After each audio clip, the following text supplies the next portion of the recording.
Dear students, once again welcome back in our online classes. My dear students, today we will start our new lesson number 6. The name of lesson is housing and clothing. आज हम lesson number 6 को start करेंगे जिसका नाम है housing and clothing. इस lesson के अंदर जो पूरे लेसन में आपको 3 टॉपिक्स के बारे में पढ़ाया जाए। सबसे पहले तो आपको दिया हुआ इसमें क्लीन होम, हैप्पी होम, दूसरा क्लॉथ्स एंड फाइबर्स। लेकिन आज के वीडियो में हम एक टॉपिक लेंगे क्लीन होम हैप्पी होम का। So let's start. अपनी बुक का पेज नंबर 45 ओपन करें आप, और साथ साथ में जो वीडियो के साथ में अपने बुक में भी आप पढ़ते जाएं। We all live in a house, हम सभी एक घर में रहते हैं। A house in which a family live is called a home,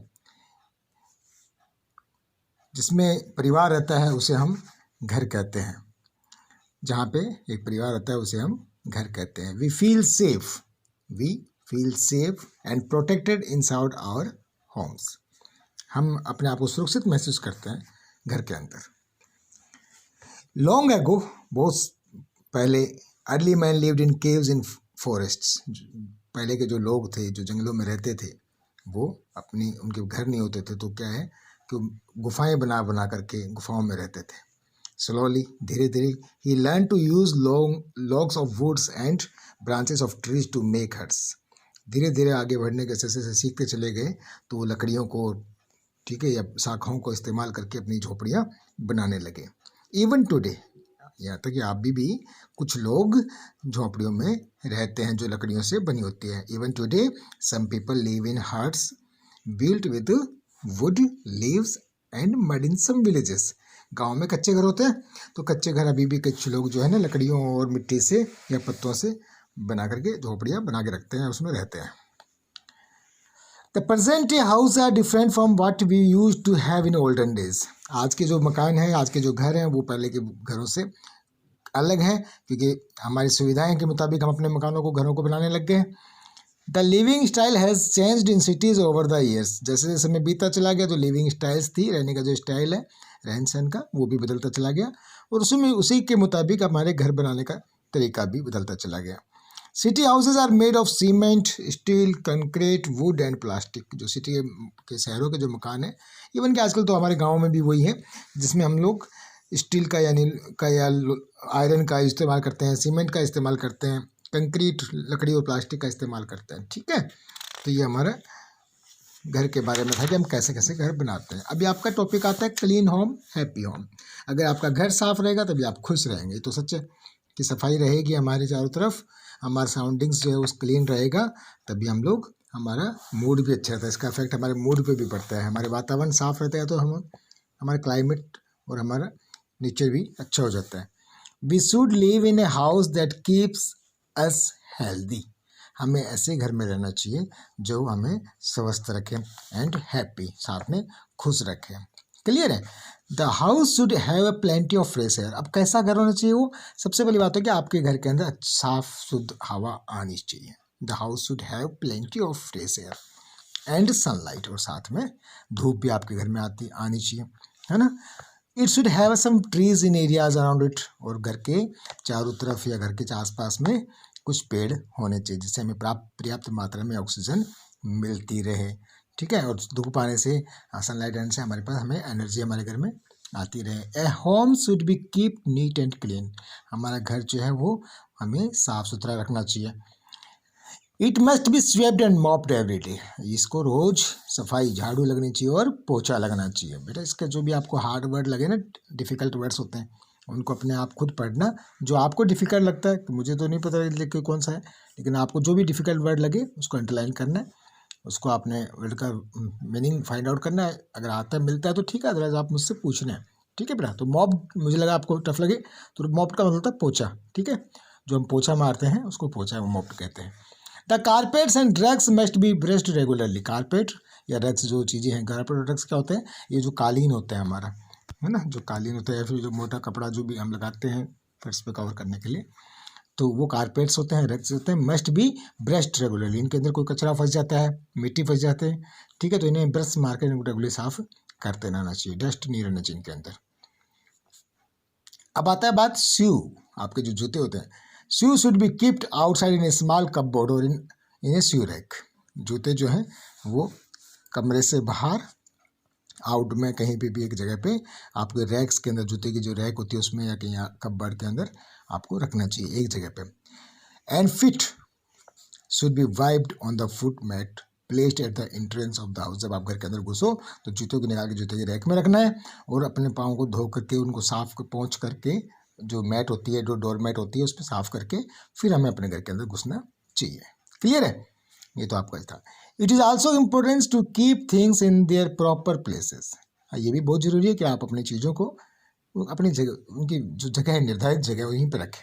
ऐसा करने से क्या होता है कि जिसकी जहाँ जगह है उसको वहीं पर रखने से जब हमें आवश्यकता होती है, हम जब ढूंढते हैं तो वो चीज़ हमें मिल जाती है ना। तो it is also important to keep things in their proper places. ये बहुत ज़रूरी है कि हम अपनी चीज़ों को उनकी प्रॉपर सही जगह पर रखें। जैसे कि for example books are to be keeped neatly on a shelf. Books को भी आप सही तरीके से अपनी सेल्फ पर रखेंगे।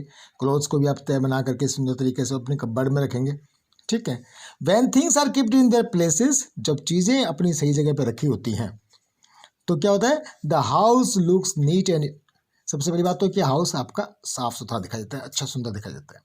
And it is easy to find things, और दूसरी बात ये रहती है कि उन सब चीज़ों का मिलना आसान होता है। जब कब, व्हेन वी नीड देम, जब हमें उनकी आवश्यकता होती है तो वो चीज़ें हमें आसानी से मिल जाती हैं। अदरवाइज हम ढूंढते रहते हैं वो चीज़ कहाँ रखी है, कहाँ रखी है, वो चीज़ें गुम हो जाती हैं। क्लियर है?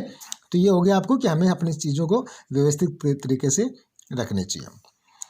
To keep a house clean it is also very important. आप यहाँ पे चल रहे हैं पॉइंट पे ना। To keep a house clean it is also very important to dispose garbage wisely. ये भी हमारे घर को साफ रखने के अंदर आता है कि हम अपने गार्बेज को, कचरे को जो है वो सही जगह पे उसका डिस्पोज ऑफ करें।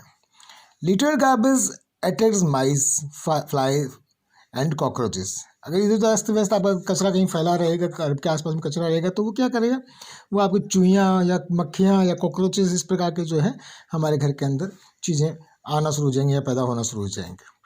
They spread harmful germs and diseases, और ये चीज़ें हमारी जो होती हैं ये हमारे जर्म्स को फैलाती हैं और बीमारियों को हम इन्वाइट कर देते हैं, यानी बीमारियाँ फैल जाती हैं इन सब चीज़ों से। Garbage littered around the house also attract stray dogs and cats. अगर कचरा हमारे घर के आसपास फैला होगा तो ये हमारे गलियों के जो पालतू आवारा कुत्ते या बिल्लियाँ होती हैं उनको भी अट्रैक्ट करता है और वो भी वहाँ पे अपना जगह बना लेते हैं। ठीक है ना। तो हमें घर के आसपास में कचरा नहीं फैलाना चाहिए, गार्बेज नहीं फैलाना चाहिए। The area around the house should also be keeped and clean, यानी हमारे घर का जो एरिया है चारों तरफ का वो भी साफ सुथरा होना चाहिए। Mosquitoes settle on pools of water. मच्छर जहाँ पे, अगर हमारे घर के आसपास में कहीं पानी इकट्ठा हो रहा होगा, पुल है ना, तो कहीं तालाब टाइप का, खड्डा टाइप का बन के उसमें पानी भरा होगा, तो वहाँ पे मच्छरों का पैदा होना की पॉसिबिलिटीज़ बन जाती हैं। दे स्प्रेड मलेरिया, और मच्छर अगर वहाँ पैदा हो गए तो मलेरिया और डेंगू जैसी बीमारियाँ या और अन्य बीमारियाँ जो हैं वो उनका होने का खतरा बढ़ जाता है। इस प्रकार के मच्छर अगर आप गए तो हमारे they spread malaria, dengue and other diseases. ठीक है। So we must not let water stand in pools और पडल्स अराउंड द हाउस। तो हमें अपने घर के आसपास में कहीं पे भी पानी को इकट्ठा नहीं होने देना चाहिए। Some families keep pets like dogs and cats. कुछ परिवारों में जो है पालतू जानवर रखते हैं, जैसे कुत्ता या बिल्ली को रखते हैं, पालते हैं हम लोग। Just as we keep our home cleans, the shelters of pets and domestic animals must also be keeped clean. जब अगर हम कुछ, हमें शौक है कुछ कुत्ता बिल्ली पालने का, तो हमें उनकी जो घर है, डॉग्स है, कैट्स का जो क्या उनका कोई भी उनका बना के रखते हैं शेल्टर्स, तो उसको भी हमें साफ सुथरा रखना चाहिए। डर्टी शेल्टर्स में breed flies and mosquitoes that can spread diseases. अगर उन्हें हम साफ नहीं करेंगे, जहाँ पे हमारे पालतू जानवर हैं, गाँव में हम लोग पालतू जानवर गाय रखते हैं या वैसे चीज़ें भैंस वगैरह रखते हैं, या शहरों में जो है लोग कुत्ता बिल्ली वगैरह पाल के रखते हैं, तो इनके जो शेल्टर्स होते हैं, उनके जो उनका घर होता है, उनका कमरा होता है, उसे अगर हम साफ़ नहीं करेंगे तो वहाँ पे गंदगी फैली रहेगी, तो उससे भी मक्खियाँ और मच्छर होने के चांसेस बढ़ जाते हैं, जिसके कारण बीमारियाँ फैल सकती हैं। People like to make their homes like look beautiful. हम लोग चाहते हैं, सभी लोग चाहते हैं कि हमारा घर जो है वो सुंदर दिखाई दे। Many people like to place flowers in vases. कई लोग चाहते हैं गुलदस्ते में फूलों को सजाना, फूलों को लगाना। Some people like to make a floral design with colours. Called rangoli, और कुछ लोग अपने घरों के एंट्रेंस पे बाहर अंदर रंगोली वगैरह बना करके उसको अट्रैक्टिव बनाते हैं at the entrance of the house, घर के एंट्रेंस पर। Some people decorate their homes with bells and chimes add a beautiful tidy home is happy home. ठीक है, तो कुछ लोग जो है अपने घर को बेल्स वगैरह से सजा करके रखते हैं। तो ये नहीं करेगा मतलब कि अगर हमारा घर साफ सुथरा रहेगा, सुंदर रहेगा, तो हमारा घर हैप्पी होम रहेगा। यानी अगर हम सफाई रखेंगे तो इसलिए इसका हेडिंग दिया था क्लीन होम हैप्पी होम। तो आपने इसको लेसन को पढ़ा, ये फर्स्ट टॉपिक था हमारा। अगला जो टॉपिक आएगा वो क्लॉथ्स के बारे में आएगा, सेकंड टॉपिक, तो उसको हम नेक्स्ट क्लास में करेंगे। तो पहले आपने इसको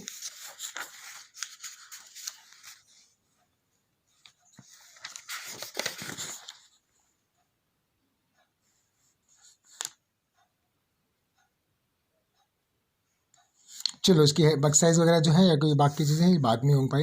इस लेसन को आपने यहाँ तक जो टॉपिक पढ़ा है इसको अच्छे से आपने करना है, और इसके अंदर जो भी डिफ़िकल्ट वर्ड्स आपको लगते हैं उन डिफ़िकल्ट वर्ड्स को अंडरलाइन करना है, और उसको आपने डिफ़िकल्ट वर्ड्स लिख करके मेरे पास में सेंड करना है। जितने भी डिफ़िकल्ट वर्ड्स हैं वर्ड एंड उनके मीनिंग्स। क्लियर है? नेक्स्ट वीडियो में हम नेक्स्ट टॉपिक्स कवर करके अपने लेसन को कंप्लीट करेंगे। Okay, thank you and have a nice day.